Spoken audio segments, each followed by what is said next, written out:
Vous êtes branchés sur la fréquence 9/3/4. Le podcast Harry Potter, chapitre par chapitre. Bonjour à tous et bienvenue dans ce nouvel épisode de fréquence 9/3/4. Je suis Jérémy. Et je suis Marina. Ça y est, Harry et Ron ont enfin découvert la chambre des secrets, en espérant toutefois qu'il n'est pas trop tard car Ginny vient d'être enlevée par le monstre. Après quelques mésaventures avec le kart, c'est un Harry seul qu'on retrouve car Ron est resté bloqué dans le tunnel. C'est donc à lui, et à lui seul d'affronter le basilic et tout ce qu'il pourra trouver dans cette mystérieuse chambre des secrets. Y compris l'héritier de Serpentard dont on ignore encore l'identité. La vérité va donc bientôt apparaître à Harry comme au lecteur en haleine qu'on a pu être à l'époque.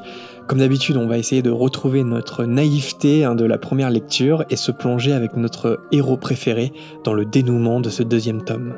Après avoir combattu corps et âme dans la chambre de secret, on trouvera un peu de répit dans la volière en fin d'émission, où l'on va répondre à quelques-uns de vos hiboux, comme c'est la tradition dans notre podcast. Mais avant ça, on sort son plus beau fourche-langue et on dit « Ouvrez ». Harry Potter et la chambre des secrets. Chapitre 17. L'héritier de Serpentard. On retrouve Harry qui entre dans une salle immense et sombre, entourée de piliers.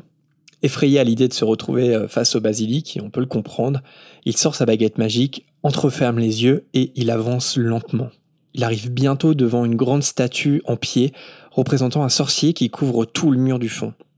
À terre, Harry découvre une silhouette, celle de Ginny. Il se précipite vers elle en jetant sa baguette magique. Malinx, Harry. Le lynx. Et il la supplie de ne pas être morte. Ginny est pâle et ses yeux fermes indiquent qu'elle n'est pas pétrifiée. Alors justement, faisons un petit point baguette magique. Je veux dire, à quel moment tu la laisses tomber alors que tu es dans la chambre des secrets ? Eh ben justement, ton interrogation, ça me fait penser à notre visionnage du film Halloween, durant l'Halloween. Tu sais, on se demandait pourquoi Jamie Lee Curtis, à chaque fois, elle laissait tomber le couteau alors qu'elle n'était pas sûre que le tueur soit bien mort. Ça me perturbe, ça m'a perturbé. Et puis le lâcher juste à côté du tueur, tu vois. Ah ouais, non mais ouais, alors là, ça me fait penser totalement à ça, que Harry voit Ginny et lâche sa baguette magique alors qu'il a même pas encore confronté le monstre, lui, c'est encore pire. C'est vrai que c'est une constante dans les films d'horreur, les actes manqués, je sais pas si on peut dire ça, mais en tout cas, c'est pas crédible, tout est fait pour relancer l'action. Mais non, oui. Et là, c'est un peu le cas, parce que après, il a 12 ans, Harry, c'est un enfant, un pré-ado, il voit le corps de la sœur de son meilleur ami, donc il est bouleversé à ce moment-là. Donc je pense pas qu'il réfléchisse beaucoup, il s'agenouille auprès d'elle et il laisse tomber sa baguette, mais quand même, je trouve que de façon générale, les sorciers ont un rapport avec leur baguette qui est un peu étrange. C'est-à-dire que moi, je crois que je serais sorcier, je l'ai déjà dit, mais je l'aurais tout le temps avec moi, la baguette magique, Marina. Et non, mais je l'aurais tout le temps dans la main. C'est vrai que les sorciers mâles ont souvent une relation très étrange avec leur baguette. Non, mais toi, ça serait très pas fusionnelle, autant pas. C'est grave. Non, mais ça serait pas ton cas, je veux dire. Je suis étonné des fois quand ils sont vraiment dans un grand danger et là, ils sortent leur baguette. Mais je veux dire, moi, dès le départ, je l'ai, quoi. Je veux dire, dès lors qu'il fait nuit, dès lors que je suis pas... Tu tiens prêt dès le départ. Non, À tout moment. Je crois que vous entendez bien que je n'aurai pas de discussion sérieuse à ce sujet dans cet épisode. Ah non, là, je peux pas. Marina est partie trop loin. Là, je peux pas. Alors que Harry secoue une Ginny sans signe de vie, une voix douce se fait entendre. Inutile. Elle ne se réveillera pas. Harry sursaute. Il se retourne et il découvre un jeune homme dont les contours sont flous, mais Harry le reconnaît immédiatement comme étant Tom Jedusor. Ce dernier lui explique que Ginny est toujours vivante, mais à peine. Harry demande si Tom est un fantôme, parce que il possède toujours son allure d'élève de 16 ans comme 50 ans auparavant. Jedusor lui précise qu'il est plutôt un souvenir, consacré tout ce temps dans un journal intime. Et en effet, le journal intime est ouvert sur le sol à côté d'eux. Mais Harry n'a pas vraiment le temps de s'y intéresser parce que il faut venir en aide à Ginny le plus vite possible, surtout que un basilic traîne dans les parages. En plus, c'est hyper gênant parce que le journal intime, il est ouvert sur une page où justement Jedusor parle de son lien si particulier avec sa baguette. C'est très intime, trop intime. Tout le monde aura apprécié cette aparté très pertinente, Marina. Et à ce moment, Harry s'aperçoit que Tom tient sa baguette, justement, la baguette de Harry dans ses mains, avec un sourire inquiétant. Alors attention, parce que si on commence à vriller sur le mot baguette, je veux dire, on a des fous rires à chaque épisode, quoi. Tom lui répond calmement que le basilic ne viendra pas tant qu'on ne l'appelle pas. Ça commence à devenir de plus en plus douteux, forcément, d'autant que Gédusor n'a pas vraiment envie de lui rendre sa baguette. Et pour cause, il lui dit que ça fait très longtemps qu'il attendait enfin de pouvoir rencontrer le célèbre Harry Potter. Harry, qui est maintenant carrément suspicieux, on va le dire, demande à Tom ce qui est arrivé à Ginny. Gédusor lui répond que si Ginny en est arrivée là, c'est parce qu'elle s'est confiée au journal intime en lui racontant tous ses secrets, ce que Tom appelle, je cite, ses petites préoccupations dérisoires. Parmi lesquelles, la plus importante de toutes, évidemment, son amour pour le beau Harry Potter. Alors c'est là qu'on voit quand même que le tome 2 peut vraiment être lu comme une métaphore avant l'heure des dangers d'Internet. Parce que se confier à un inconnu qui a de mauvaises intentions et qui parvient à manipuler sa victime, une jeune fille de surcroît, ça fait vraiment froid dans le dos quand on y réfléchit. Et on en a plaisanté dans un précédent épisode, le fait que c'était, je sais plus, genre Skype ou quoi, le journal intime. Mais en vrai, là, ça prend une dimension qui est absolument terrifiante. Tout le monde peut se cacher derrière un pseudo ou une soi-disant photo de profil sur les réseaux. Et Tom, c'est un manipulateur incroyable. Alors, il fait tout ça pour attaquer des sangs de bourbe, comme il le dit. Et puis ensuite, ça va devenir une lutte contre Harry Potter.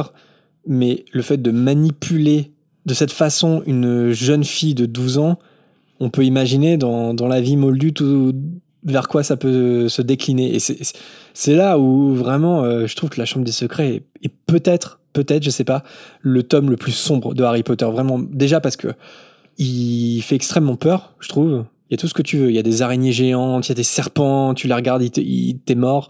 Il y a une ambiance qui est extrêmement lugubre, il y a la présence du racisme. Et c'est vraiment étonnant parce que ça fait partie d'un peu des deux premiers livres qu'on peut vraiment qualifier de romans pour enfants, de littérature jeunesse. Et pourtant, quand j'essaie de voir à l'image de la saga, ça me semble être le plus terrifiant. Vraiment. Et aussi dans sa métaphore, par exemple là, du journal intime, où clairement ça raconte quelque chose qui est bouleversant, quoi. Ce journal intime et cette manipulation de ce séduisant Tom Gédusor, ça me fait froid dans le dos, quoi, vraiment. Et je me demande si c'est pas le plus terrifiant de tous, en fait, le 2. Bah surtout par rapport à aujourd'hui, ça soulève un problème qui est de plus en plus important dans notre société, à savoir la dangerosité des réseaux sociaux et qui se cache réellement derrière des profils. Donc peut-être qu'à l'époque, on n'avait pas soulevé ce point sombre en fait dans La Chambre des Secrets, mais aujourd'hui, c'est plus pertinent encore aujourd'hui en fait. En fait, c'est là où c'est assez brillant, c'est que c'est un tome qui pouvait faire peur quand on était enfant, mais qui continue de nous faire peur en étant adulte, parce que notamment ce journal intime, je pense pas qu'en étant ado, on comprenne vraiment toute la force de cette métaphore-là, et toute la dangerosité de cet artefact. Et maintenant qu'on grandit, qu'on est peut-être moins naïf, ça prend une autre dimension en fait. Mais encore aujourd'hui, rien qu'en préparant l'émission, j'ai trouvé terrifiant ce chapitre.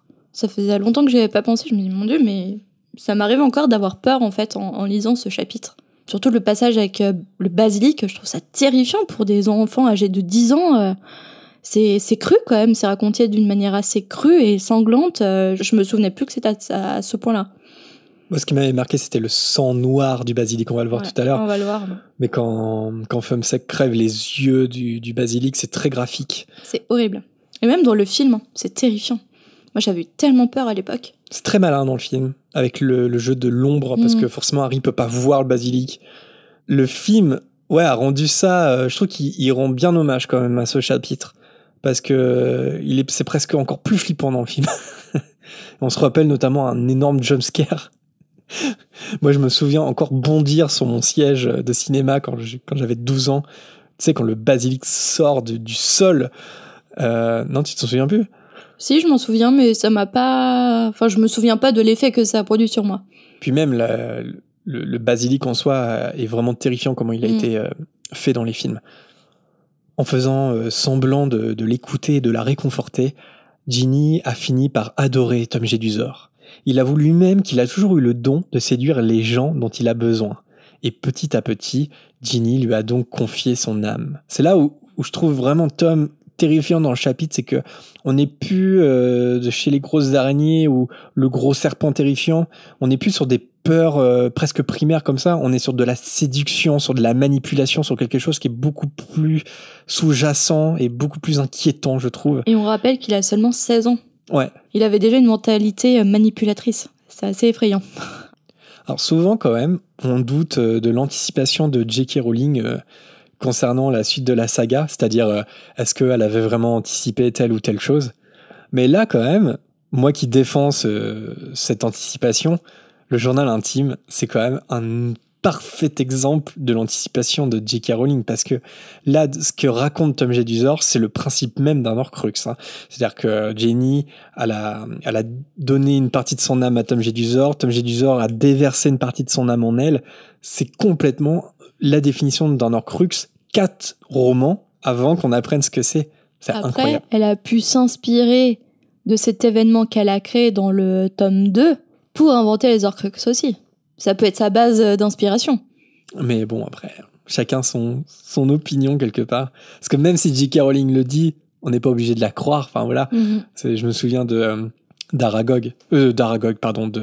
Nagini dans Les Animaux Fantastiques, où elle avait dit qu'elle avait toujours eu dans la tête l'histoire de Nagini dans Les Animaux Fantastiques pendant qu'elle écrivait Harry Potter. Et beaucoup de gens ont douté de ça. Bon, je me positionne pas, mais en tout cas, concernant les Horcrux, vraiment, j'y crois à 100%, quoi. Et donc, comme je disais, Tom Jedusor, lui aussi, a déversé une partie de son âme en elle, et alors, le mal était fait. C'est bien Ginny qui a ouvert la chambre des secrets, qui a tué les coqs et lancé le monstre sur les élèves. Manipulée par Tom, elle se rendait en fait pas compte de ce qu'elle faisait. Quand Jedusor imite Ginny pour se moquer de ce qu'elle lui a écrit, il fait bien mention de la peinture à propos des messages écrits sur le mur. Mais dans le film, dans la chambre des secrets, Hermione, elle affirme que c'est écrit avec du sang. Alors, c'est plus glauque dans le film, mais quelque part, ça pose une question. Si c'est du sang, c'est le sang de qui ? Je sais pas, j'ai toujours pensé que c'était le sang des coqs.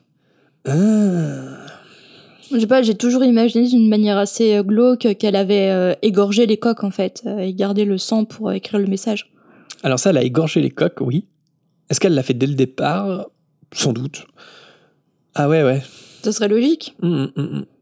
Ah ouais, t'imagines la scène où elle tient le corps sans tête. Ah ouais, c'est terrible.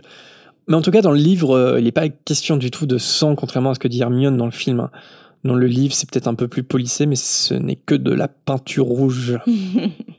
Qu'elle a été achetée au Brico-Dépôt du coin, de Préolard. Brico magique. Jedusor poursuit son récit macabre pendant que Harry serre de plus en plus les poings. Il explique qu'au bout d'un moment, Ginny n'a plus fait confiance au journal et elle l'a jeté. Mais miracle, c'est lui, Harry Potter, qui l'a découvert et qui a commencé à communiquer avec lui. Ça tombe bien, hein, c'est fou, hein, ces coïncidences de vie.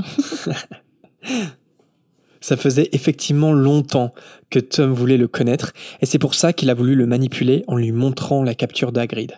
Il explique également qu'il lui a fallu 5 ans pour regrouper toutes les informations sur la chambre des secrets, pour en découvrir l'accès et le fonctionnement notamment, et qu'il a été en fait le premier surpris, Tom, de voir que son plan d'accuser Hagrid fonctionne si bien. Parce que oui, Hagrid, il aurait été évidemment trop bête pour faire toutes ces recherches, mais tout le monde est tombé dans le panneau. Tout le monde, sauf Dumbledore, qui n'a jamais été convaincu. Et c'est pour ça qu'il a persuadé le professeur Dippet, le directeur de l'époque, de garder Hagrid comme garde-chasse. Bon, on en a déjà parlé à la fréquence ou ailleurs, mais quand on y réfléchit, c'est tellement bizarre ce truc, parce que tu renvoies un élève, tu lui casses sa baguette parce que tu l'accuses d'avoir tué quelqu'un. Genre, on parle d'un meurtre quand même. Mais en même temps, on l'embauche dans l'école, là où il aurait fait son meurtre, tu vois. Donc c'est soit on l'accuse, soit on l'accuse pas, mais c'est là où on voit que la justice magique, mais elle est complètement à la ramasse. C'est je comprends le move de Dumbledore et en même temps, dans la vie réelle, c'est impossible quelque chose comme ça. C'est soit c'est le coupable, soit ça ne l'est pas, mais il faut trancher, il faut un procès, il faut quelque chose. Et a priori, de lui casser sa baguette magique, le ministère le considère comme le coupable. D'ailleurs, juste avant dans le tome, le ministre de la Magie est venu chercher Hagrid pour l'emmener à Azkaban. Oui, mais ça arrangeait bien le ministère de la Magie de trouver un coupable tout nommé. Ça les arrangeait bien. Donc Dumbledore, lui, ne croyait pas à cette théorie et je pense qu'il a raisonné le ministère de la Magie à le garder, à casser sa baguette et à le garder en tant que gardien sur Poudlard. En même temps, ça les arrangeait parce qu'au final, le ministère de la Magie, je pense que pendant très longtemps, ça a été il faut trouver un coupable, il faut nommer un coupable, même s'il est innocent, c'est pas grave. Et je pense qu'ils tenaient leur coupable, même s'ils avaient un doute, c'est pas grave, l'affaire était conclue, surtout qu'après, il n'y a plus de mort, donc l'affaire était classée. Mais de toute façon, il y a forcément de la manipulation, etc. Et puis, il y avait le fait de mettre l'affaire sous le tapis, quoi. Et on n'en parle plus, ça, il y a un truc un peu de cet ordre-là. Mais je pense que t'es un peu trop fixé sur le fait que ce soit Hagrid qui est accusé de le tuer, mais il était accusé d'avoir gardé une créature magique dangereuse dans le château. Je pense pas qu'il soit accusé directement d'avoir tué cette fille. Il est accusé d'avoir gardé un moyen qui a tué cette fille, en fait, dont l'araignée géante. Mais il l'a pas tuée de ses mains. Ça aurait été plus choquant s'il avait été accusé d'avoir étranglé cette fille, par exemple. Donc, quelque part que... C'est une victime collatérale, c'est un accident. Voilà, tu penses que c'était ça un peu l'ambiguïté autour de Hagrid et qui a fonctionné pour l'embaucher à Poudlard, c'est que c'était un accident? Bah oui, Okay. C'est un accident de toute façon. Imagine, ça se serait vraiment passé. Comme ça. C'est un accident. Un regrettable accident, mais c'est un accident. Ce qui est un petit peu bizarre, c'est que Tom dit dans le chapitre quand même qu'il a été étonné de voir que tout le monde croyait Hagrid comme l'héritier de Serpentard. Donc il dit bien qu'il a accusé Hagrid d'être l'héritier de Serpentard, ce qui n'a aucun sens. Et pourtant les gens y ont cru. Et donc s'il est l'héritier, il n'y a pas d'accident. C'est intentionnel. Ils y ont cru, selon le récit de Jeu du sort. Ouais. Pas le récit de Dumbledore. Est-ce que aussi dans ce qu'il a narré à Harry, est-ce qu'il n'y a pas un peu aussi d'exagération dans son récit, que tout le monde l'a cru, que c'était Hagrid le coupable pour tout le monde et qu'il n'y a pas eu de remise en question, sauf Dumbledore, évidemment le méchant Dumbledore. Aussi, il faut prendre pour ce que c'est, le récit d'un coupable et d'un manipulateur. C'est vrai. N'hésitez pas à nous dire ce que vous pensez de Hagrid, garde-chasse, après cette dénonciation. Imagine, t'as un chien. Et ce chien, il devient fou.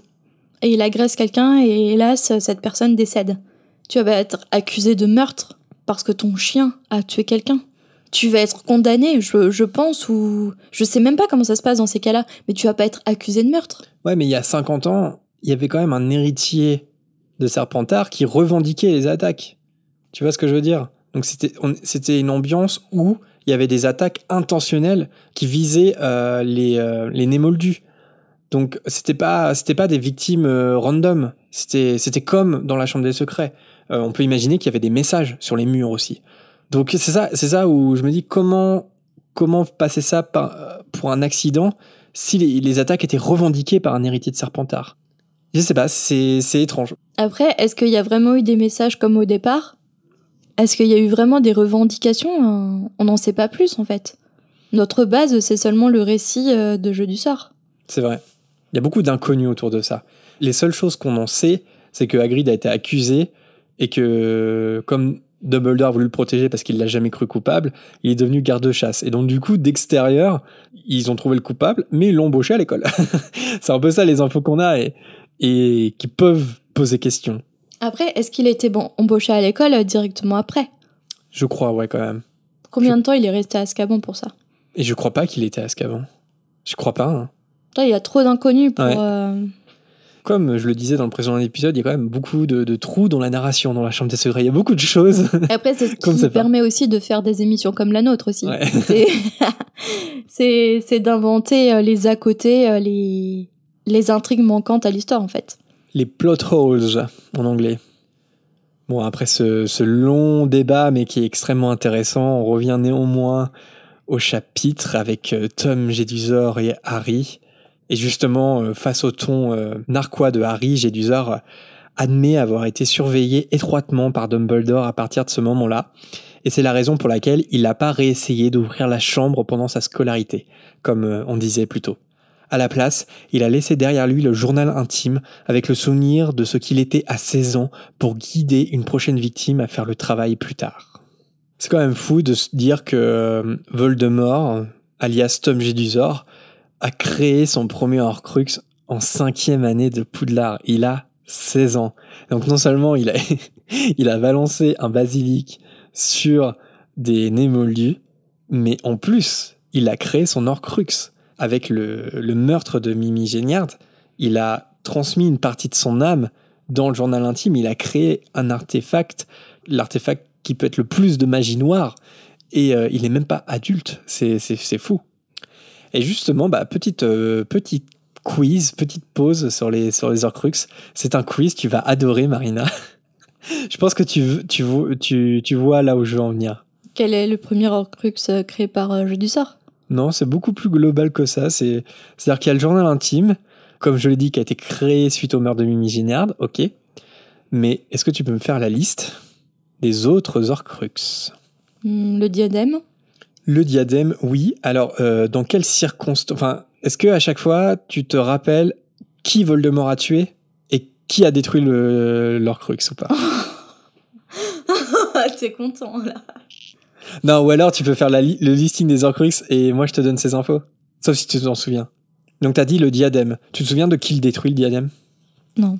C'est Crabbe, avec son feu démon dans la salle sur demande, où il était entreposé.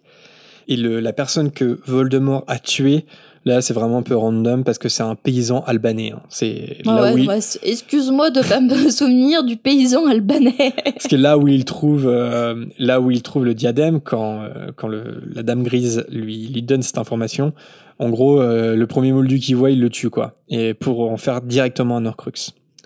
Alors, le diadème, c'est check. Le journal intime, c'est check. Quels sont les autres Horcrux ? Il y a la coupe. La coupe d'Helga Pauvre-Souffle, ouais, tout à fait. Est-ce que tu te souviens de qui il tue ? Non. Oui, ça va faire du bien à la relecture, hein. Non.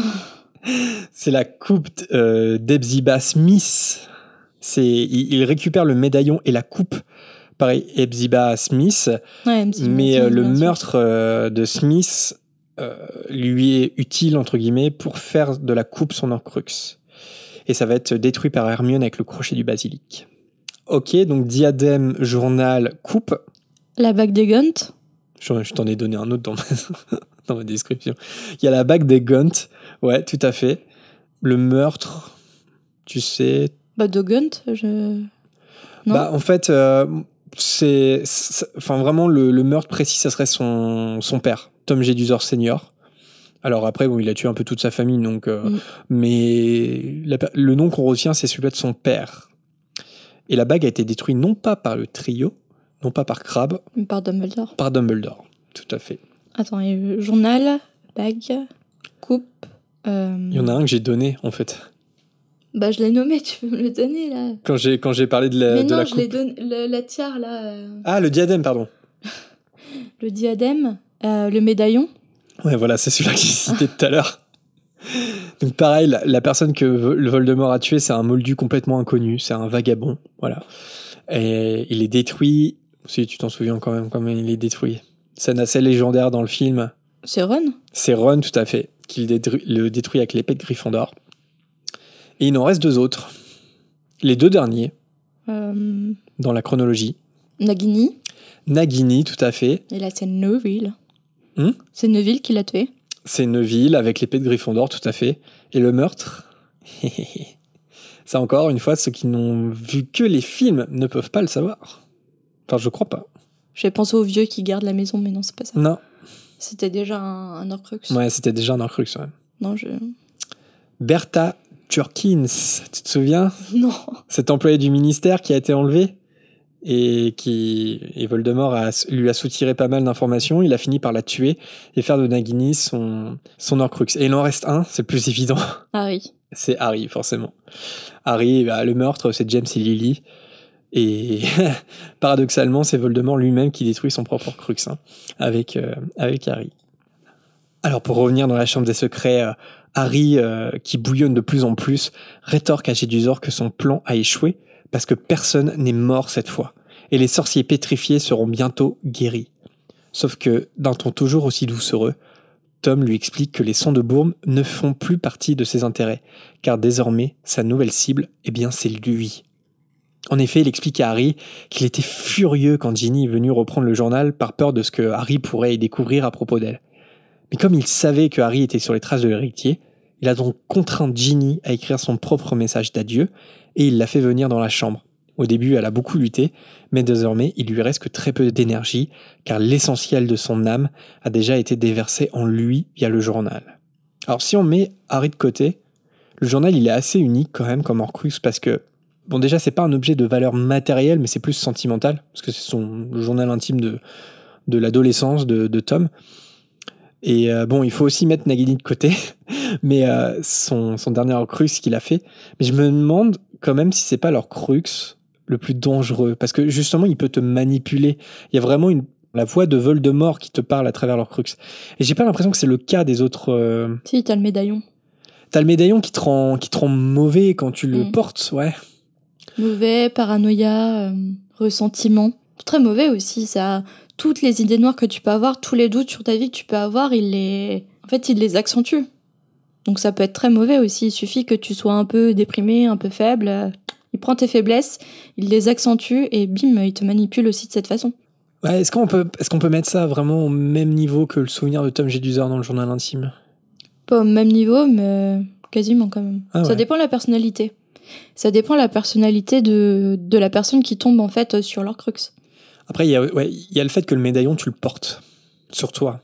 Parce qu'imagine le journal, c'est un quarantenaire qui tombe sur le journal, il en fait pas de cas.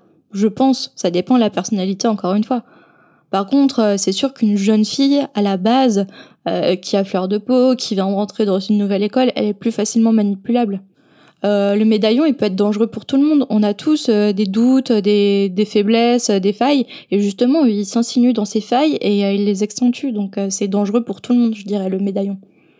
Ouais, puis tu vas être plus à même de le porter tout le temps qu'un diadème ou une coupe. Ouais.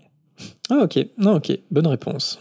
Enfin, il n'y avait pas de bonne ou de mauvaise réponse, mais ça, je le voyais pas comme ça. Et effectivement, peut-être qu'ils sont au même niveau les deux. Hein. Ils sont différents dans leur pouvoir d'influence en fait. Et puis justement, le médaillon, imagine quelqu'un, tu trouves le médaillon, pour rigoler, tu le mets autour du cou. Je pense qu'il peut vraiment s'accrocher à toi et s'insinuer dans ton esprit pour pas que tu aies envie de l'enlever en fait. Ouais. Et puis, il essaie d'étrangler Harry quand il s'approche de l'épée de Gryffondor aussi. Donc il a un mécanisme de self-défense qui est très très dangereux, quoi. Non, c'est vrai. Et c'est certainement le cas des autres Horcrux, encore une fois, mais bon, un diadème, une coupe. Alors après, Nagini, il faut le mettre de côté parce que de base, elle est dangereuse, quoi. Je veux dire, c'est un énorme serpent. Mais en termes d'objets, d'accord, ouais, carrément. Après, peut-être qu'on en sait moins sur la coupe et le diadème, mais peut-être qu'ils sont aussi dangereux les uns que les autres, en fait. Qu'ils ont chacun leur pouvoir machiavélique. Et une des questions que Jedusor voudrait obtenir de la part de Harry en l'ayant attiré dans la chambre des secrets, c'est comment, justement, il a réussi à survivre bébé face au plus grand mage noir de tous les temps. Mais Harry lui demande ce que ça peut bien lui faire. Alors c'est trop marrant, mais qu'est-ce que ça peut te faire, franchement ? Bon, la raison à ça, pourquoi Harry dit ça, c'est que Voldemort, il a vécu après lui, après Tom Jedusor, et donc il voit pas le rapport. Quel est le lien entre les deux, en fait ? Ouais. Mais Jedusor lui répond cette célèbre citation : Voldemort est à la fois mon passé, mon présent et mon avenir. Et en effet, Jedusor fait apparaître par magie les lettres Tom Elvis Jedusor, puis d'un mouvement de baguette, les lettres changent de place pour former la phrase « Je suis Voldemort ». Alors je suis très content d'avoir eu cette partie de chapitre, parce que c'est un passage que j'aime beaucoup, l'anagramme du nom de Tom Elvis Jedusor avec « Je suis Voldemort ». Qui a donné des sueurs froides aux traducteurs. Et bah justement, c'est ça, je voulais faire une petite parenthèse là-dessus, parce qu'on l'a évoqué dans le dernier chapitre, hein, je crois, hein, on en a parlé de ça, ou dans celui d'avant, je me souviens plus. Mais cet anagramme, comme tu le dis, ça a dû être un casse-tête pour les traducteurs, parce que si on traduit le nom de Riddle, Gédusor, donc c'est devenu Gédusor en français, et ben l'anagramme, il doit quand même fonctionner avec Voldemort, en sachant que Voldemort a été très très peu traduit. Pour la plupart des traductions, c'est Voldemort. Par contre, Riddle, ça a été beaucoup traduit. Et donc en français, justement, Tom Marvolo Riddle, c'est donc devenu Tom Elvis Gédusor, anagramme de « Je suis Voldemort », en enlevant le Lord, parce que l'anagramme fonctionne en anglais avec « I am Lord Voldemort ». Et donc Riddle, je crois qu'on avait justement parlé pour Riddle, parce que Ménard l'a traduit parce que il a dû considérer que c'était trop compliqué à le prononcer. Riddle, ça aurait été un peu bizarre pour les francophones. Et donc c'est devenu Gédusor, et là c'est un jeu de mots qui est complètement assumé dans le livre d'ailleurs, sur les jeux du sort. Hein. C'est d'ailleurs ça fait un peu écho, enfin un peu non, ça fait écho quand même, c'est plutôt malin, avec le nom original de Riddle qui signifie en anglais mystère, énigme, ou même devinette. Voilà, a riddle. Et donc Elvis, ça traduit Marvolo en français. Donc Elvis, c'est le nom du grand-père de Tom Gédusor, et c'est peut-être un peu plus étrange dans la traduction, parce que c'est sûrement pour que l'anagramme fonctionne, en fait, hein, tout simplement.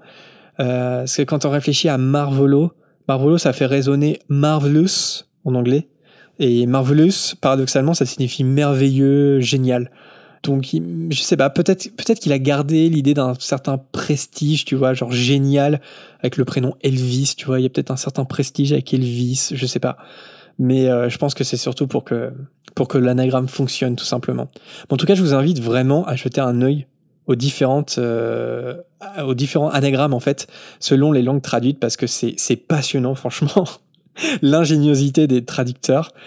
Et ça a été apparemment impossible à reproduire dans certaines langues où il n'y a carrément pas d'anagramme. C'est-à-dire que cette partie de chapitre change complètement parce que c'était intraduisible.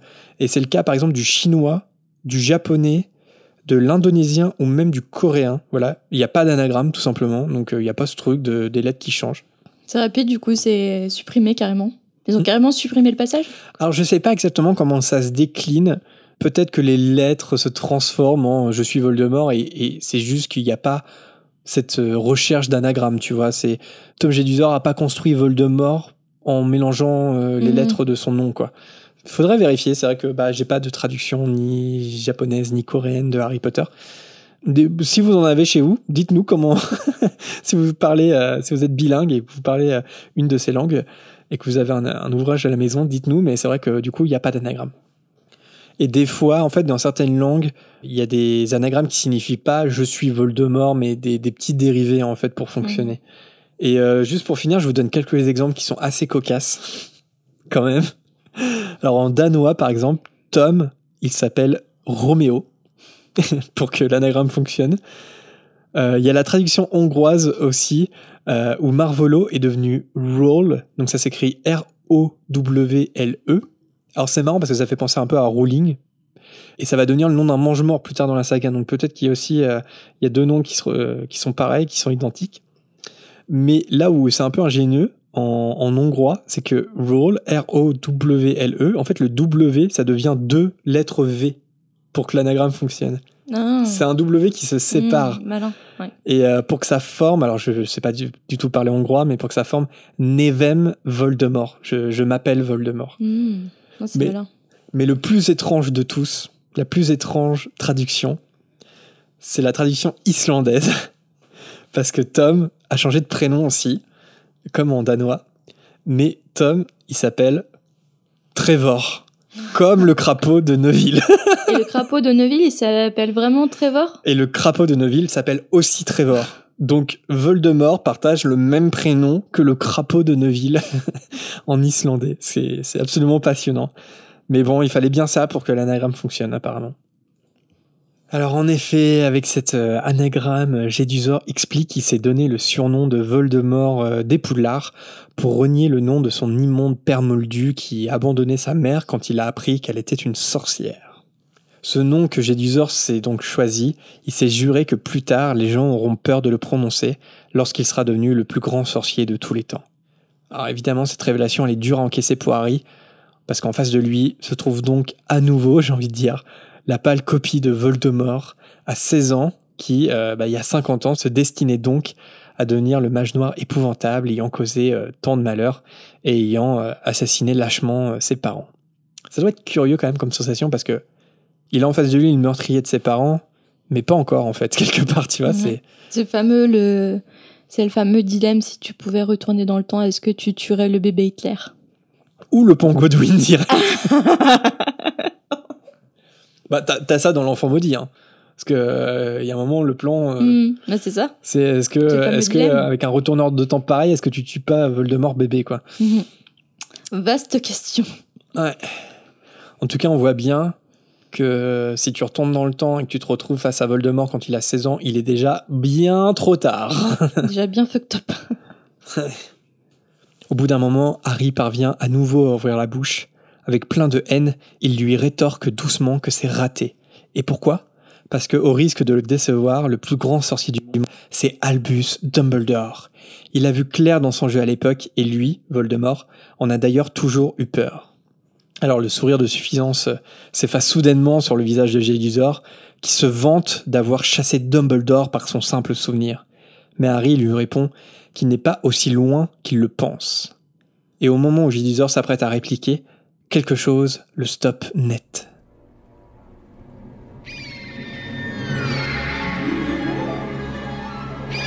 Fume sec.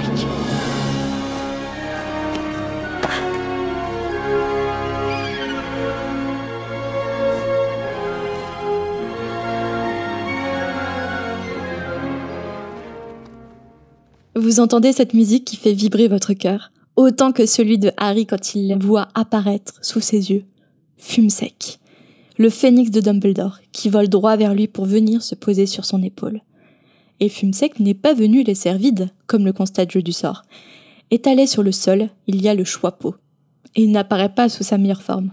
Devant son aspect usé, râpé et crasseux, Jedusor éclate d'un rire sonore. Même si Harry ne voit pas à quoi Fume sec et le Choixpeau peuvent l'aider dans cette situation, leur présence le réconforte et lui donne du courage. D'ailleurs, en parlant de traduction, il y a Fume sec en français qui est assez particulier. Fawkes en anglais, c'est un clin d'œil à la figure historique de Fawkes. Mais ce qui est étonnant, c'est que toi, du coup, t'as vraiment découvert Harry Potter avec les livres. Donc du coup, il y a certains mots que tu prononces comme tu les lisais quand t'étais plus jeune. Et c'est le cas de Fume sec, parce que moi je dis Fume sec, mais toi tu dis Fume sec. Ouais. Je crois pas que dans le VF des films, ils disent Fume sec. Ouais, si, peut-être. Je sais pas. Moi, je sais plus. Non, j'ai pas. Moi, j'ai tendance à dire Fume sec, mais ça se trouve, c'est moi qui ai tort. Hein. Ça se trouve, je devrais dire Fume sec, parce que c'est une traduction française. Si on prononce en bon français, c'est Fume sec. Ouais, non, t'as raison. Il n'y a pas fa en français. Mais encore une fois, c'est là où Ménard est très intelligent, parce que c'est un mot traduit, et pourtant, on a... Enfin, moi, je vais avoir tendance à essayer de le dire à l'anglaise, alors que c'est un mot traduit pour le français, comme Poudlard. Poudlard. On peut jamais dire Poudlard. Oh Jérémy a renversé son thé. Heureusement, les micros ont échappé à ce... Ouais, la moitié est partie sur mon pantalon, mais c'est pas grave. Ah, ça va. C'est pas sur les micros, c'est pas sur l'installation. Non, ça va. J'ai trop Fume sec ce matin. En plus, j'ai pas compris le mouvement que t'as fait. Ouais, c'était un peu paranormal, quoi. C'était un peu sorcier, là, pour le coup. Alors, en même temps que moi, Jedusor revient sérieux. Il veut savoir comment Harry Potter a-t-il bien pu lui survivre à 2 reprises. Avant de lui répondre, Harry examine la situation dans laquelle il se trouve. Il a avec lui un phénix, un Choixpeau qui répartit les élèves, autrement dit, rien qui peut l'aider à combattre.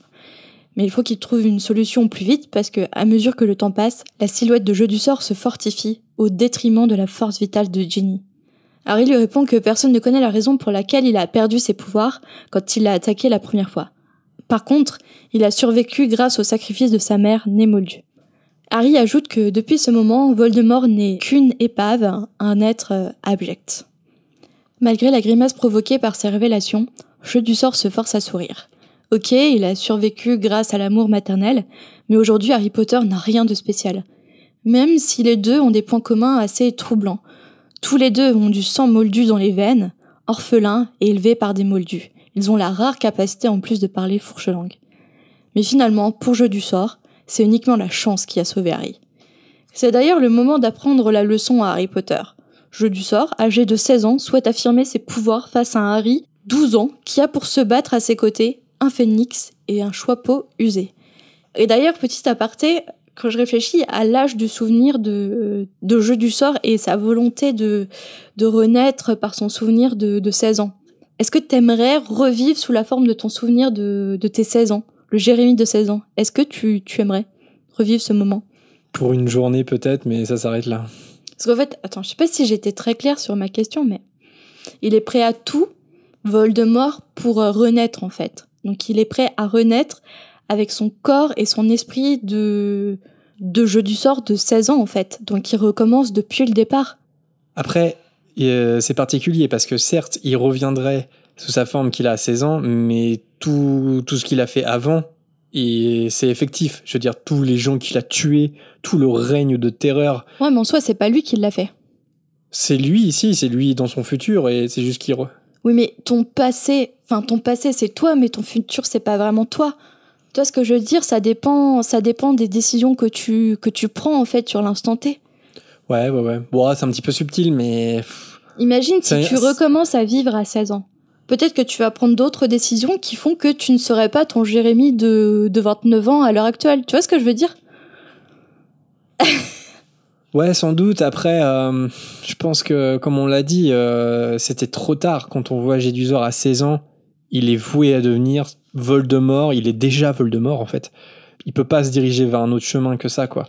La preuve, c'est que quand il apprend ce qui s'est passé et avec Harry, mais aussi tout ce qu'il a fait, en fait, tout le règne de terreur, il est très content de lui. Parce que c'est exactement ça qu'il voulait.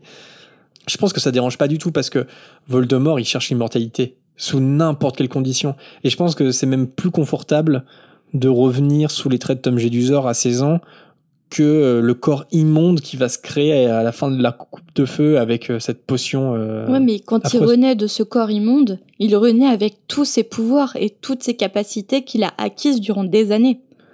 Alors que Jeu du sort, il a tout à faire en fait. Il a tout à refaire pour acquérir ses grands pouvoirs de mage noir. Parce qu'il est déjà puissant, mais pas au point, pas au sommet de puissance qu'était Voldemort au moment de sa mort. Je dirais que la différence, c'est que quand Voldemort il revient dans la coupe de feu, quand il retrouve un corps, le fragment d'âme qui est dans ce corps, c'est effectivement le fragment d'âme qui a essayé de tuer Harry, qui a été jusqu'au bout quelque part. Alors que c'est pas le cas de Tom Jedusor. Ce fragment d'âme, il s'est arrêté à 16 ans. C'est ça que tu veux dire. Mm-hmm. Mais ça reste un fragment d'une seule et unique âme. Tu vois ce que je veux dire? Je sais pas comment dire, mais quand t'es capable de diviser ton âme, c'est que ton âme ne peut pas être sauvée, et peu importe à quel moment elle s'arrête, tu peux pas te diriger vers un autre chemin. T'es un mage noir et c'est tout, quoi. Après, je sais pas. Franchement, est-ce qu'il aurait pas pu être facilement stoppable Jeu du sort 16 ans que Voldemort qui renaît de son corps infâme dans la coupe de feu, avec tous ses pouvoirs et son expérience de mage noir. Après, je dirais ça du Tom Jedusor qu'on voit à l'orphelinat, quand Dumbledore lui rend visite pour la première fois, mais je dirais pas ça du Tom Jedusor à 16 ans. Je veux dire, comme on l'a dit tout à l'heure, c'est un Jedusor qui a déjà tué, qui a déjà créé un Horcrux, qui s'intéresse déjà à en faire plusieurs autres. C'est un Jedusor qui s'appelle déjà Voldemort, qui regroupe déjà des gens, qui séduit des gens pour leur faire croire qu'ils sont ses amis, alors qu'il les manipule pour devenir le plus puissant possible. C'est déjà Voldemort. Tu vois ce que je veux dire? Ce Jedusor à 16 ans, il me fait presque plus flipper que le Voldemort qui a tué Harry. Parce qu'il est à l'aube de toutes ces atrocités qu'il va faire. En tout cas, le jet du sort de 16 ans s'adresse au visage en pierre sculpté de Serpentard. Parle-moi, Serpentard, le plus grand des 4 de Poudlard. C'est alors que la bouche en pierre s'ouvre et laisse un trou noir béant. Mais très vite, Harry voit quelque chose remuer à l'intérieur. De peur, Harry recule et ferme les yeux. Et à cet instant, il devine que Fumsec vient de s'envoler en sentant les plumes de l'oiseau sur sa joue. Harry, qui a toujours les yeux fermés, n'a pas besoin de les ouvrir pour savoir ce qu'il se passe. La masse qui vient de tomber ne peut être autre chose que le basilic. De sa voix sifflante, Jeu du sort ordonne « Tue-le !» En entendant le lourd corps du serpent, Harry sait qu'il se dirige vers lui. Il se met alors à courir à l'aveuglette, main tendue devant lui, ce qui fait bien rire Tom Jeu du sort. Soudain, Harry entend des sifflements furieux et perçoit des mouvements frénétiques entre les poteaux. Harry doit savoir ce qu'il passe. Il en trouve alors les yeux, juste pour faire un point sur la situation. Quelque chose est en train de détourner l'attention du basilic. Et c'est Fumsec. Fumsec vole autour de la tête du basilic, qui lui essaye de se défendre en faisant claquer son énorme mâchoire et ses énormes crochets terrifiants. Ce qui ne décourage en rien Fumsec, qui plonge sur la tête du basilic. Son bec disparaît et une énorme cascade de sang noir apparaît. Le serpent vacille et se retourne vers Harry, et c'est là qu'il constate que Fumsec a crevé les yeux du basilic. « Non, laisse l'oiseau. Le garçon est derrière toi, sens son odeur, tue-le !» Mais Fumsec ne lâche rien, il continue parfois à lancer des coups de bec à la tête du basilic. Parce que bien qu'il soit aveugle, le basilic n'en reste pas moins mortellement dangereux avec ses crocs et son venin. Un mouvement de queue du serpent balance le choixpeau dans la tête d'Harry. Pour lui, c'est sa dernière chance. Il prend le choixpeau et le met sur sa tête. Il supplie le choixpeau de l'aider, mais rien. Aucune voix ne se fait entendre. Mais soudain, un objet lourd tombe sur la tête d'Harry. Une épée en argent incrustée de rubis. Il n'en faut pas moins pour tuer Harry sur le coup. Fin. C'est vrai qu'il tombe à moitié dans les pommes à ce moment-là. Ben oui, non mais tu m'étonnes, comment tu fais pour pas mourir sous le coup d'une épée en argent incrustée d'énormes rubis. Préciser que les rubis ont la taille d'œuf et ça ne te tue pas sur le coup. Ça le calme Harry à ce moment-là. Et c'est beau parce que c'est exactement ce qui va arriver à Neville dans les reliques de la mort. Et quand on sait à quel point Harry et Neville sont liés parce que la prophétie les concernait tous les deux et que Neville aurait très bien pu être le survivant, mais c'est Voldemort qui a choisi Harry. J'aime beaucoup le fait qu'il leur arrive à tous les deux ce même événement-là. Mais non, Harry est toujours bien vivant et s'apprête à combattre l'énorme serpent. Maintenant aveugle, l'attaque du serpent consiste à lancer sa tête sur Harry. Ce dernier prend alors l'épée à deux mains et la dresse au-dessus de sa tête. Et cette technique s'avère payante, puisque lorsque le serpent plonge une nouvelle fois sur la tête de Harry, ce dernier réussit à transpercer la gueule du monstre avec l'épée. Mais pas le temps de se réjouir, parce qu'immédiatement Harry sent une douleur lacinante se diffuser dans son bras. Un des longs crochets du serpent s'est enfoncé dans le bras de Harry et s'est cassé net alors que le corps du basilic s'effondre à terre.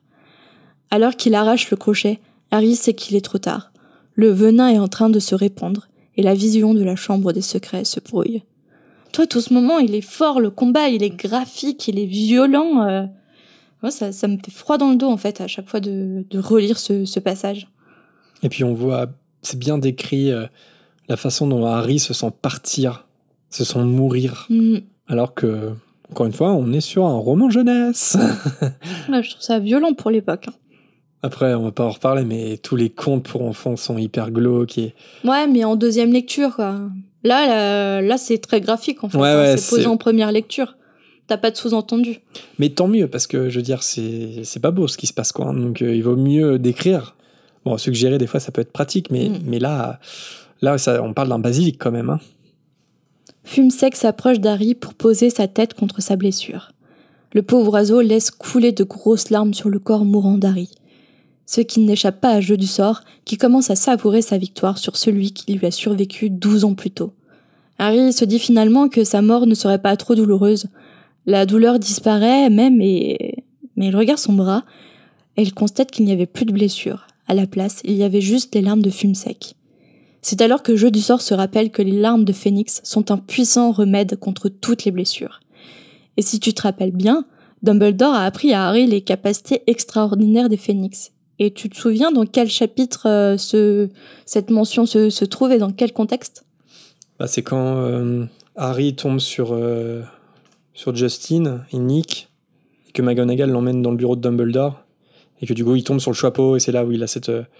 il tombe, sur le chapeau, mais il tombe aussi sur Fumsec qui prend feu, etc. Et c'est là que Dumbledore quel chapitre lui explique. C'est justement des... Comment tu dis là dans 2HDP, des préparations paiement. Parce que toutes ces informations, le fait qu'il guérisse, le fait qu'il s'est porté des charges très lourdes aussi, ça va être prouvé dans la suite. C'est dans le chapitre 12. Chapitre 12, ok. Jeu du sort, en colère, chasse l'oiseau qui disparaît dans un tourbillon de plumes. Mais Fumsec n'a pas dit son dernier mot. Il revient à la charge, cette fois-ci pour laisser tomber le journal intime. Sans réfléchir, Harry plonge sur le journal pour y enfoncer le crochet du basilic. C'est fou quand même ce réflexe qu'il a eu de sans réfléchir, de faire le lien entre crochet, venin, journal, souvenir, bim. Et heureusement pour lui, ça lui a sauvé sa vie. C'est un vrai Gryffondor. L'instinct de survie chez Harry est assez important. Et ça prouve bien aussi toute l'ignorance de Tom Jedusor, qui n'accorde aucune importance à ce qu'il ne comprend pas. Et l'amour est le top numéro 1 de ça. Mais tu vois, c'est le premier à se moquer de ce que Dumbledore lui envoie. Un oiseau et un chapeau. Mais ça va te servir à quoi avec mon gros basilic là?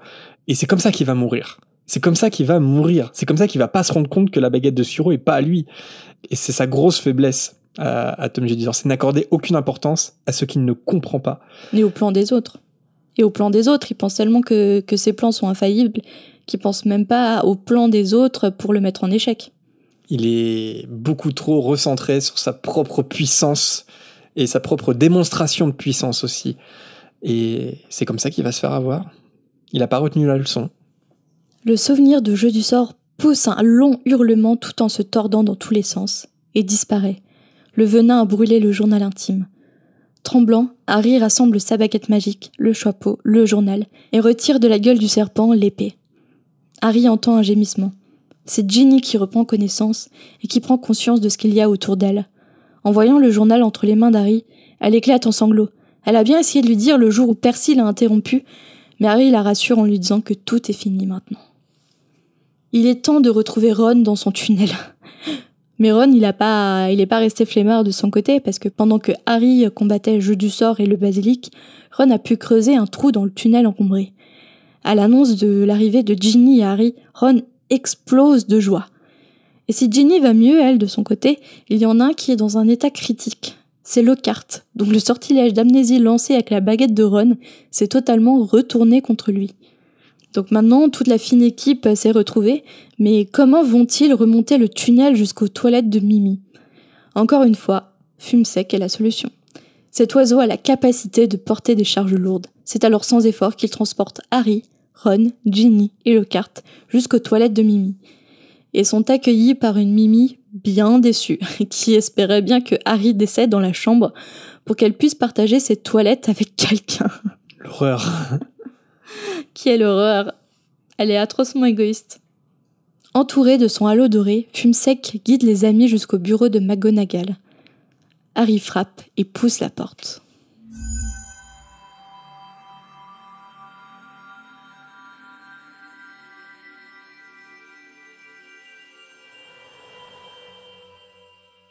Merci Marina pour ce nouveau chapitre. Et merci Jérémy.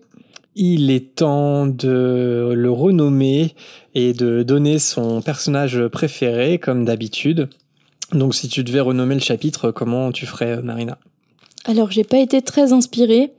Je l'ai renommé Harry Potter et la Chambre des Secrets, chapitre 17. Mon beau serpent, roi des serpents. Ah, le fait que ça soit en Noël. Voilà, t'as deviné. Ah, donc c'est quand même une bêtise, quoi. C'est pas un truc sérieux. Non, c'est pas un truc sérieux. Au départ, je voulais trouver quelque chose avec... J'ai tapé sur Google s'il existait une association de défense des serpents. Parce que je suis un peu trop empathique, parce que j'avais de l'empathie pour le basilic quand il s'est fait crever les yeux. Parce que quand on y pense, il est manipulé par Jeu du sort, en fait. Il est manipulé par l'héritier de Serpentard. Il a été manipulé par Serpentard. Ça reste un animal en captivité. Et en fait, il a été élevé pour tuer des gens. Donc en fait, on tue ce basilic parce que c'est devenu un monstre, mais devenu un monstre à cause de l'être humain. Et je trouve ça tellement horrible. Cette bête, elle a souffert à cause de la bêtise de l'être humain. Donc voilà, je me suis emballée sur les serpents et je me suis dit, putain, c'est horrible quand même, le basilic était tué, alors qu'à l'époque, c'est peut-être quand il est né, c'était un petit bébé serpent trop mignon. Et quel est le lien avec mon beau sapin ? Et après, j'étais en train de penser à Noël, et tout en même temps, et d'un coup, je me suis mis à chanter Mon beau sapin, roi des forêts, et du coup, c'est tombé comme ça. Voilà, il y a eu une Inception dans ma tête. Vous voyez, il passe beaucoup de choses. Et toi, comment as-tu renommé le chapitre ? Ouais, pour le coup, il n'y a pas de bêtises pour ce chapitre. Harry Potter et la Chambre des Secrets, chapitre 17, Réminiscence. Ça aurait été un beau titre de chapitre, tu vois, parce que tout est lié à la réminiscence. Si tu devais retenir qu'un personnage de ce chapitre. Je pense qu'on a retenu le même si on a été sérieux. C'est Fumsec. Ouais. Évidemment, parce qu'en fait, Harry s'en sort grâce à lui. Il apporte le chapeau qui va délivrer l'épée à Harry. Il crève les yeux du serpent pour que Harry puisse combattre les yeux ouverts. Il soigne la blessure mortelle de Harry. Il apporte le journal intime. Et ensuite, il remonte le groupe à la surface. Donc, tout repose sur ces petites épaules inexistantes d'oiseaux trop mignons. Ça n'a pas d'épaule, un oiseau. Oui, je sais. J'ai essayé de trouver des ailerons. Je sais pas. Non, mais t'as tout dit. Fumsec, meilleur personnage de ce chapitre, incontestablement. Trop courageux. Et on passe tout de suite à la dernière partie de cette émission, à savoir la volière avec vos hiboux.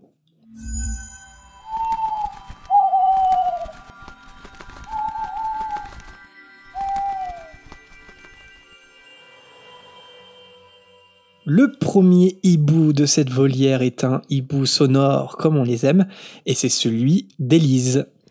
Bonjour, je m'appelle Élise, donc merci d'avoir répondu à ma question dans la dernière volière, l'épisode Retour de vacances, c'était celle par rapport à Dumbledore et le miroir de Riséd. J'étais trop contente quand j'ai entendu mon prénom, donc voilà. Je reviens déjà, désolée, avec une nouvelle question. Donc avec votre podcast, en fait, je me suis mise à relire tous les livres, j'en suis maintenant au 3e. Et en fait, j'ai une question plutôt par rapport au début. Donc, quand Harry reçoit les cartes d'anniversaire, Ron, il lui envoie un article de la Gazette du Sorcier qui dit que son père a gagné le Grand Prix et donc que la moitié des galions vont permettre à la famille d'aller en Égypte. Donc, ma question, c'est la suivante. Pourquoi est-ce qu'un sorcier a besoin d'argent pour voyager ? Je m'explique. En fait, selon moi, s'ils peuvent voyager avec un porte-au-loin ou de la poudre de cheminette si rapidement, pourquoi est-ce qu'ils feraient pas l'aller-retour dans la journée ? En fait, il leur suffirait de partir le matin, de faire leur visite, donc je sais pas, des pyramides et tout, de revenir le soir, de dormir chez eux et de refaire la même chose tous les jours pendant le voyage. En fait, je sais pas à quel point c'est fatigant parce que dans le 2, les Weasley, ils ont tous l'air de bien aimer et d'assez bien supporter la poudre de cheminette. Il y a vraiment que Harry qui a l'air traumatisé par cette expérience. Mais ils ont l'air assez habitués à ce mode de transport, donc je me dis peut-être qu'ils pourraient le prendre tous les jours. En fait, je sais pas si c'est possible de voyager aussi loin grâce à la poudre de cheminette ou au porte-au-loin, ou si par exemple le réseau de cheminées connectées est limité à un pays. Je parle pas ici de transplaner, parce que j'imagine que Molly et Arthur, ils peuvent pas transporter tous leurs enfants à chaque fois, et je pense que c'est aussi en fonction des pouvoirs de chaque sorcier. Mais du coup, ma question, elle touche aussi au transplanage. Est-ce qu'on peut transplaner entre différents pays ? Je pense bien que ce mode de voyage, ça enlève le côté assez magique que peuvent avoir les voyages, justement. Mais je me dis que c'est peut-être plus pratique pour des familles comme les Weasley qui n'ont pas forcément les moyens de partir. Et voilà, je me demande si c'est possible. Et aussi, vous, quel est votre avis sur ça ? Qu'est-ce que vous en pensez ? Et sinon, comme vous demandez souvent comment on a découvert Harry Potter, moi j'ai découvert Harry par les livres. J'avais 5 ans quand le premier est sorti au cinéma, donc je suis pas si jeune que ça, c'est juste que ça commence à faire un peu long quand même. Ma maman, elle m'avait acheté le premier tome et elle me le lisait souvent le soir, et en fait j'ai tellement aimé que du coup j'ai essayé de le lire par moi-même, et en fait à force d'acharnement j'ai réussi à le lire par moi-même quand j'étais en 3e année de maternelle. Je pense pas que je comprenais toute l'histoire à l'époque, j'en suis même sûre. Mais du coup, j'ai quand même appris à lire grâce à Harry et ça a été le premier livre que j'ai lu. Donc voilà. Sinon, bon courage pour tout ce que vous faites et continuez comme ça parce que c'est vraiment trop bien. Voilà. Merci beaucoup, Élise, pour ton hibou sonore.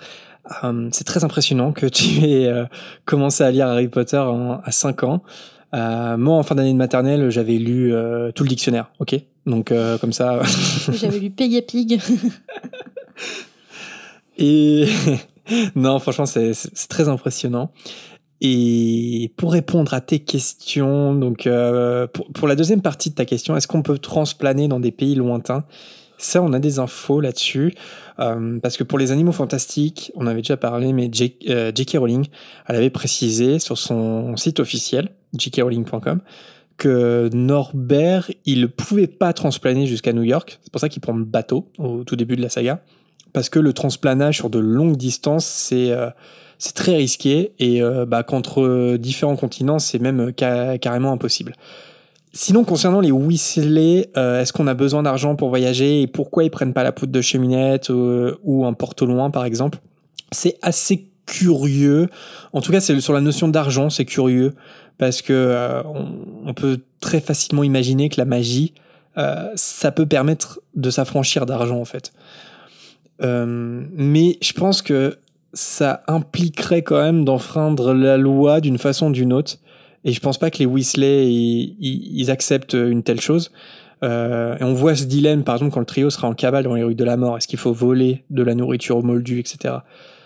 Après, sur le fait de revenir chaque soir au terrier, je pense pas que ce soit possible. Déjà, des porte-au-loin, il faut impliquer le ministère là-dedans et tout. Donc tu peux pas créer des porte-au-loin par toi-même, je pense pas. Et pour la poudre de cheminette, je pense que c'est à l'échelle d'un pays.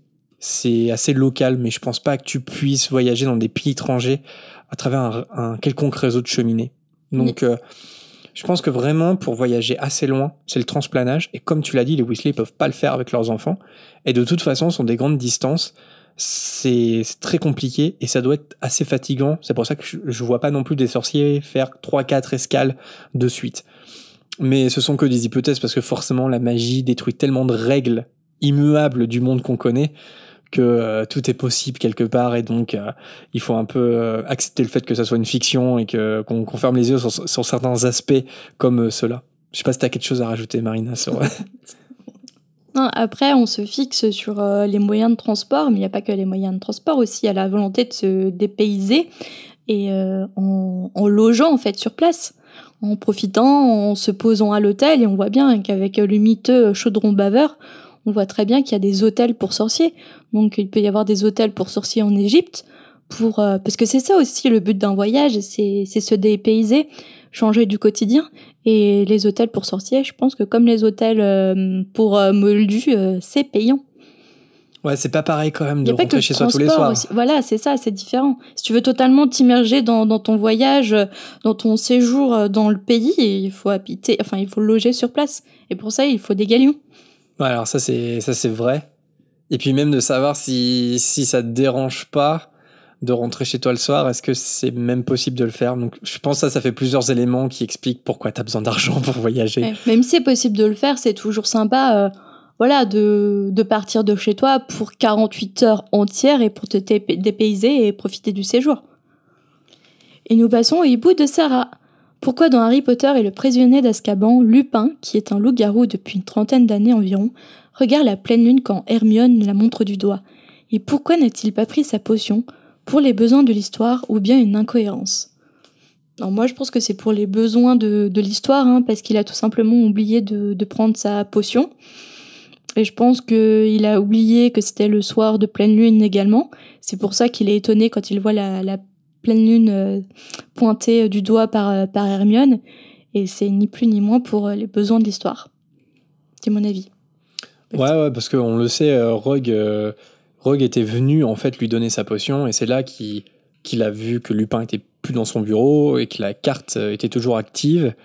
Et donc c'est comme ça qu'il les a rejoints après en fait. Donc oui, alors après, ça s'explique en fait, Lupin il est parti parce qu'il a vu le nom de Peter et de Sirius Black sur la carte, et je pense qu'il s'est pas posé 10 000 questions. Non, il était obnubilé par ça, et ouais. il est parti pour les sauver, enfin pour les attraper plutôt, et puis il a complètement oublié son état de loup-garou et la pleine lune. Il y a un petit détail qui est un petit peu bizarre, c'est que Lupin, il explique à Hermione que la potion Tulou, c'est une découverte récente, et il doit la prendre dans la semaine précédant la pleine lune. Mais la question, c'est de savoir pourquoi il attend le dernier moment, pourquoi Rogue vient lui donner le soir même de la pleine lune. C'est un peu bizarre. Pour les besoins de l'histoire. Ouais.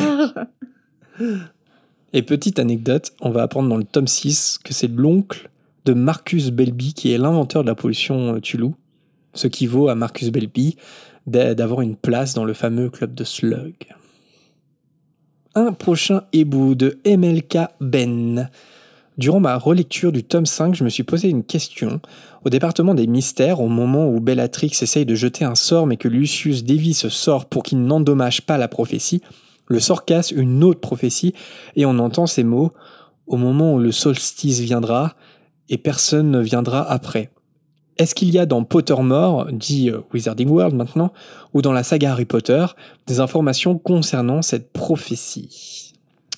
Alors merci MLK Ben pour ton hibou. Et bon, j'ai un petit peu recherché, mais non, il n'y a rien. Alors, c'est pas une, mais deux prophéties différentes qui se révèlent, parce que il y a plusieurs boules qui tombent, mais il y a deux figures fantomatiques qui s'élèvent. Donc il y a deux prophéties, mais dont on n'entend rien quasiment. Et il n'y a pas d'informations, donc libre cours à ton imagination, Ben, si tu veux écrire là-dessus ou t'inventer plein de choses. Et nous passons au hibou sonore de Gabi. Salut la fréquence, j'ai commencé à vous écouter il y a pas si longtemps et je suis littéralement tombée amoureuse de votre podcast, enfin, j'adore l'écouter. Et je me suis toujours posé une question au niveau des sorciers, comme par exemple Hermione, donc qui est née de parents moldus. Elle peut envoyer du courrier à ses parents, mais ses parents, comment ils font pour lui envoyer du courrier? Est-ce qu'il y a une poste sorcière ou est-ce qu'ils sont obligés d'attendre le hibou d'Hermione pour lui envoyer du courrier? Voilà, c'est une question très intéressante que je me posais. Et voilà, bisous et merci. Merci Gabi pour ce hibou. Alors, de prime abord, j'ai réfléchi et je me dis, mais en fait, il communique... Enfin, j'avais pas de réponse à apporter. Et ensuite, en fait, la réponse nous a apporté et suggéré plutôt dans le conte du prince, le récit du prince, le chapitre 33 dans les reliques de la mort, où en fait, Severus insinue, alors je sais pas si c'est un fait ou s'il suggère en fait qu'il y a des sorciers dans les services postaux moldus pour intercepter les lettres qui ont pour destination Poudlard ou les maisons d'autres sorciers. Ça pourrait expliquer pas mal de choses bizarres à la poste. De choses. Notamment des colis qui n'arrivent jamais. C'est ça. Donc ouais, c'est vrai, ça c'est suggéré par Rogue, ouais. Après, quand on sait que les sorciers ont intégré aussi le ministère moldu, enfin les ministères moldus, c'est pas déconnant de savoir qu'ils sont aussi dans les services publics moldus, comme la Poste par exemple. Ouais, puis on a d'autres exemples que les parents de Hermione ou de Pétunia. Par exemple, les Dursley communiquent eux aussi avec Harry. Et bon, ça, ils pourraient très bien ne pas le faire, mais ils le font. Donc je pense que ça pose pas de problème. Après, est-ce que c'est vraiment des sorciers infiltrés dans les bureaux de poste moldus ? C'est suggéré par Rogue, à nous de le croire ou pas. Nous passons au hibou de Sacha. Dans Harry Potter et les reliques de la mort, à la fin du film, tous les Horcruxes se sont détruits et Harry envoie un Expelliarmus et Voldemort meurt. Alors je me suis dit que l'Expelliarmus était quand même puissant, donc je voulais savoir ce que vous en pensez. Merci Sacha pour ton hibou. Alors en soi, c'est pas l'Expelliarmus qui a tué... Moi aussi j'ai du mal à le dire maintenant qu'on t'a dit que tu le disais différemment à chaque fois. Mais pas que c'est moi qui le dis très mal. Expelliarmus qui a tué Voldemort, mais en fait Voldemort, il est mort grâce au sortilège de Rebond.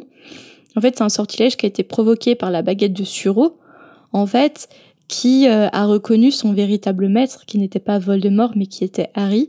Et donc, en fait, quand les deux ont envoyé leur sort, donc Voldemort, c'est un Avada Kedavra, et Harry, c'est un Expelliarmus, les sorts se sont croisés, Avada Kedavra a rebondi sur Voldemort, et Voldemort, en fait, il est mort avec son propre sortilège.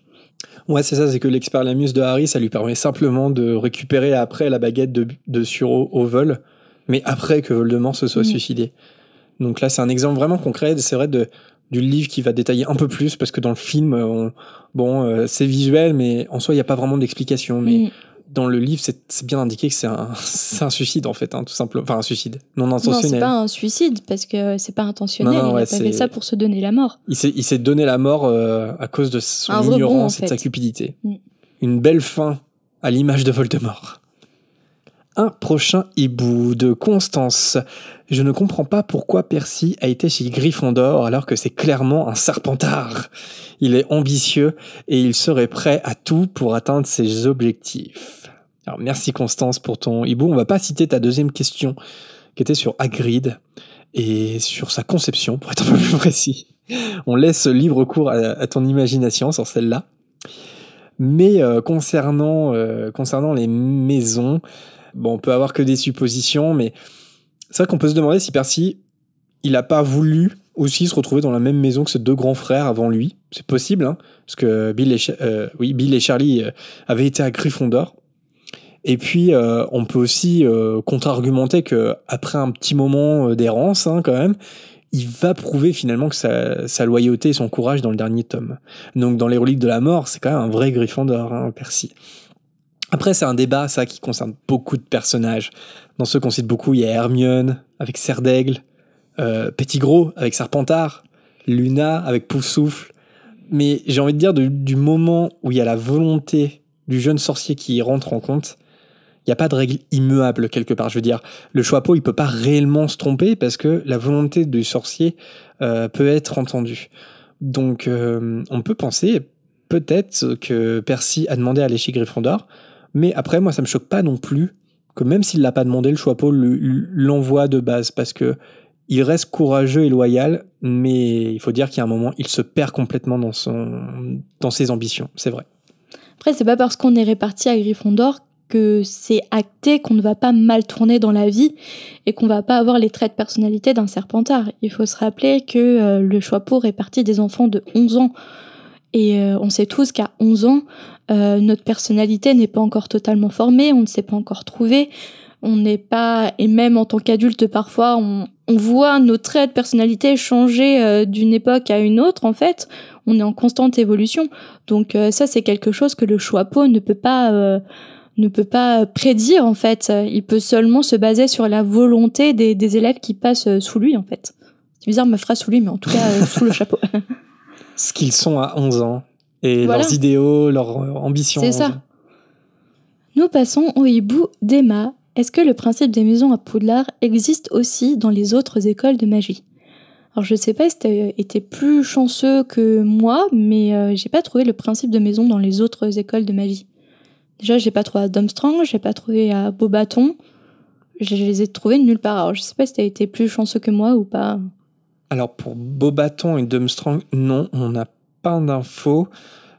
Sur Pottermore et aussi dans le jeu vidéo qui s'appelle le livre des potions, on a appris l'existence d'autres écoles de magie, notamment une au Brésil qui s'appelle Castelo Bruxo, qui est aussi mentionnée dans le 4e tome, hein, dans la Coupe de Feu.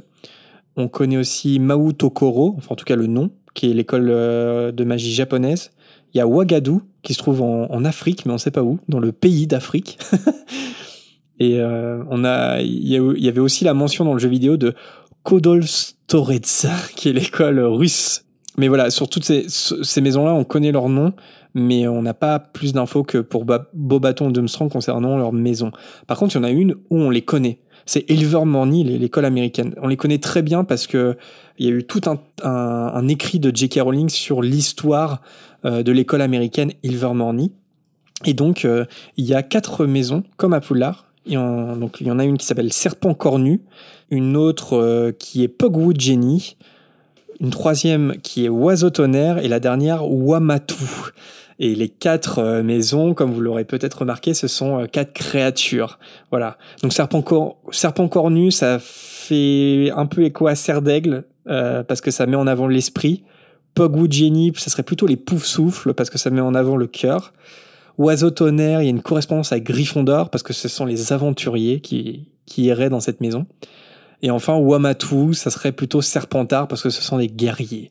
Même si la correspondance n'est pas forcément évidente et c'est pas une règle immuable, encore une fois.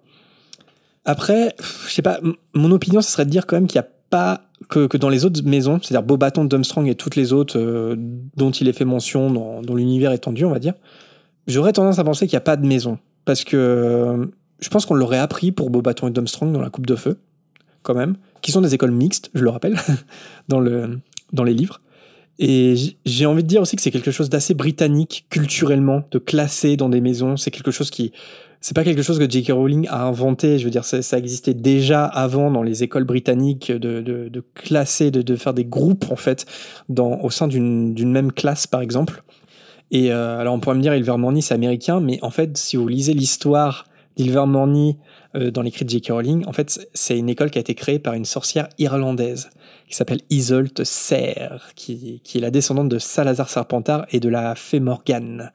Donc je vous invite vraiment à lire cet écrit parce que c'est une histoire qui est absolument passionnante. Donc, et en plus, ils se sont inspirés de Poudlard en fait, pour créer ces maisons. Donc il y a une inspiration irlandaise, britannique à la base. Et c'est pour ça que je dirais que les autres maisons, plutôt d'Europe ou dans d'autres continents du monde, n'ont pas forcément de maisons. Ce serait mon opinion, ma suggestion, on va dire. Un prochain hibou de Marie, c'est une de tes questions parce que tu nous en as envoyé plusieurs. Comment Quirrell a-t-il passé l'épreuve de Rogue dans le premier tome, car à l'arrivée de Harry et Hermione, toutes les potions sont pleines. Ah, merci Marie. J'ai envie de dire magie. Parce que c'est un peu comme l'échiquier. Hein. Je veux dire, quand ils arrivent, l'échiquier, il est tout beau, tout propre. Bon, bah c'est la magie. Hein. Tout simplement, ça régénère l'épreuve. Après, on a l'exemple du troll, c'est vrai, qui se régénère pas. Parce que quand ils arrivent, il est à terre. Quand ça concerne l'échiquier ou les potions, je pense que tout simplement, c'est des sortilèges et avec la magie, tout est possible. Après, il vaut mieux que ça se régénère parce que c'est pas parce que tu passes une épreuve que tu vas passer l'autre et que tu ne vas pas mourir, en fait, dans l'une des épreuves. Donc je pense que les épreuves que tu passes avec succès sont régénérées automatiquement au cas où qu'il y a un deuxième malin qui passe derrière pour essayer d'arriver jusqu'à la pierre. Ouais. Le seul contre-exemple, c'est le troll. Parce que le troll, il est pas entouré d'un sortilège qui lui permet de se remettre sur pied une fois qu'on lui est passé devant. Ce qui peut être compréhensible parce que c'est une créature et c'est pas un sortilège à proprement parler. Et nous passons au hibou d'Alice. Hello la fréquence, j'ai une petite question concernant l'épilogue. On voit dans cette scène que lorsque tout le groupe est réuni, il est observé par les autres. Lily demande donc pourquoi tout le monde les regarde, et Ron dit même que c'est parce qu'il est célèbre. Donc ma question, la voilà enfin. Pourquoi Lily n'est pas au courant du parcours de sa famille, et est-ce que James et Albus le sont ? Si oui, est-ce que c'est comme une étape avant d'arriver à Poudlard, avant d'arriver ? Est-ce que tu as un cours bien barbant sur l'histoire de la famille en mode cours d'histoire de la magie, ou bien sous forme d'anecdotes en mode réunion de famille.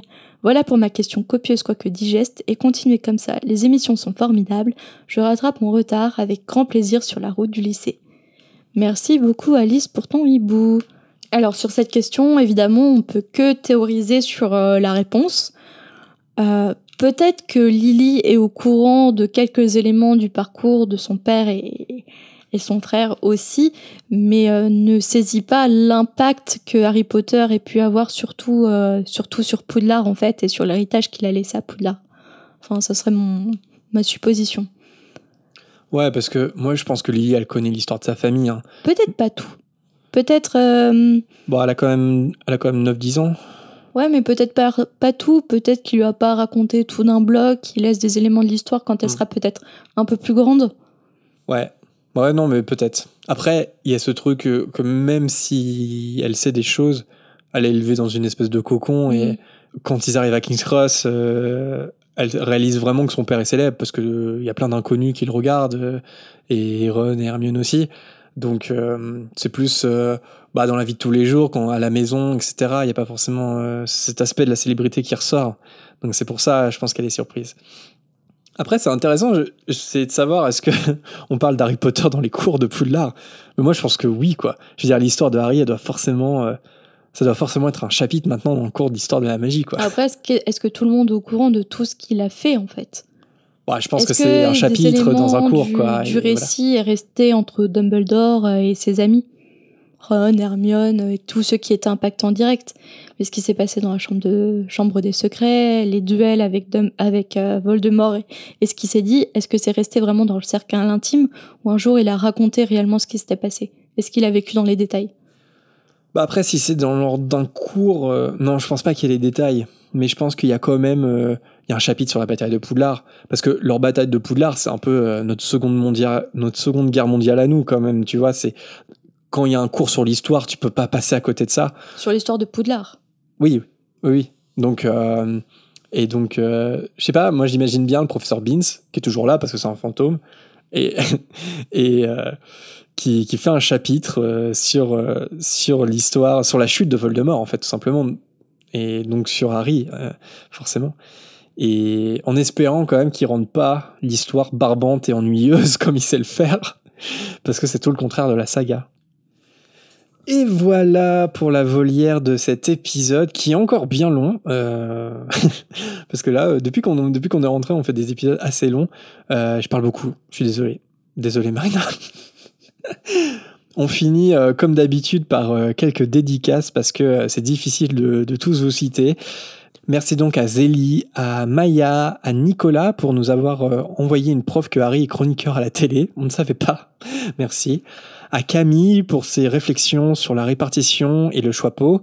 Merci de nous écouter pendant tes tâches quotidiennes, ça fait plaisir. On pense à Laïa pour sa précision concernant les Horcruxes, à Shonen Louis ou encore à Sandrine qui nous écoute sur Spotify pendant son télétravail. Courage à toi. Dédicace aussi à Théa et Lucie pour leur message concernant les grands-parents de Harry, à Ellie, cette fois c'était sur la pancine, à Aude, à Chloé dont le rêve serait d'être journaliste ou animatrice radio, on te souhaite le meilleur dans tes projets, à Mélissa qui vient de découvrir notre émission, bienvenue à toi, et enfin à Romane qui travaille pour la radio de son campus et qui prépare un projet sur Harry Potter. Le contact avec vous, les auditeurs, c'est quelque chose de très important pour nous, évidemment, parce que dans l'émission, on échange entre nous deux, entre Marina et moi, mais ce podcast, on le voit aussi comme un moyen de dialoguer avec tous ceux qui nous écoutent. Alors si vous souhaitez poursuivre l'aventure entre la sortie de nos épisodes, n'oubliez pas de nous suivre sur les réseaux Moldus si ce n'est pas encore le cas. On est présent sur Facebook, Twitter, Instagram, et on a également un groupe privé sur Facebook si ça vous dit de discuter avec nous et d'autres auditeurs. D'ailleurs, on a appris récemment sur le groupe que vous étiez pas mal à réagir et à parler tout seul pendant que vous nous écoutiez. Certains sous la douche d'ailleurs. Et comme si on pouvait vous entendre en fait. Donc en fait, on vous rassure, ça nous arrive de faire la même chose pour les podcasts que nous, on écoute. Donc vous n'êtes pas fous, ne vous inquiétez pas si vous le faites. Si vous voulez être sûr qu'on vous entende bien, n'hésitez pas à nous envoyer un message privé sur les réseaux sociaux ou sur notre boîte mail. Comme on l'a dit plus tôt, on peut pas forcément tous vous citer, mais on essaye de répartir au mieux. Et si vous nous avez déjà contacté, n'hésitez pas à le refaire pour une autre question, ça sera peut-être la bonne cette fois. Tous les porte-loin sont en description de l'épisode si vous souhaitez vous lancer. Et n'hésitez pas non plus à vous enregistrer, c'est toujours un plaisir d'entendre vos voix à vous également. En porte-loin, vous pouvez aussi retrouver notre page Tipeee qui vous permet de nous faire des petits dons si vous aimez notre émission et que vous souhaitez la soutenir. On n'oublie pas de remercier les tipeurs du moment, à savoir Lucie, Miss Bookin, Manon, Cyanide, Cécile, Calmar Robot, Louison, Mademoiselle Or, Yonde, l'arithmancien, Clara, Aurélien, Mathilde et Adrien. Merci beaucoup à tous pour votre soutien. On tient également à remercier ceux qui nous laissent des notes et des commentaires sur les applis de podcast qu'ils proposent. C'est le cas notamment de Lula Biscotte, une fan, ou Edwige49 sur Apple Podcast. On a découvert récemment aussi ce qu'il avait fait sur Podcast Addict. Un grand merci à Lily45, Kela112, Mauritil et Nanou. Vos compliments nous ont vraiment fait chaud au cœur. Il est temps de se quitter avant de se retrouver prochainement pour le dernier chapitre de la Chambre des Secrets qui s'intitule « La récompense de Dobby ». À très vite les amis. Merci de nous avoir écoutés, à bientôt.